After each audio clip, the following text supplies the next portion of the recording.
Hello everyone, welcome back to the channel. Let me show you how you can make a payment proposal on Wise.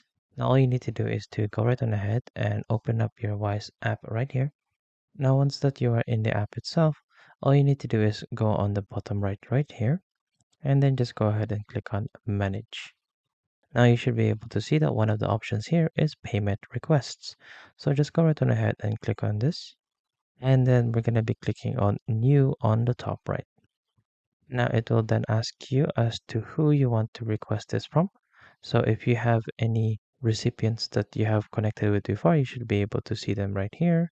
Or if you want to send or share a link, all you need to do is to click the first option, which is get paid by anyone. Now go right on ahead and select the amount that you want. So say for example 200, but you can also change the currency that you want right here. So this also depends on the bank currencies that you have open. So say for example, we want to do it in US dollars. Now you have the option to go ahead and add a note if you want to, or you can just leave it blank or as is.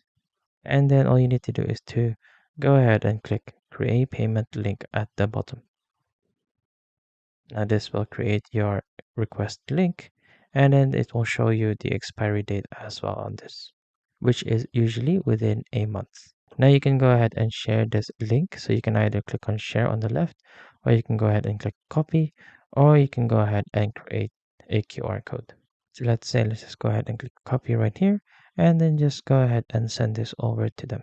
Now, if you take a look at the payment requests right here, you should be able to see some of the pending payment requests. And if you want to go ahead and cancel this, you can just go ahead and open it up and then click cancel request. And there you go.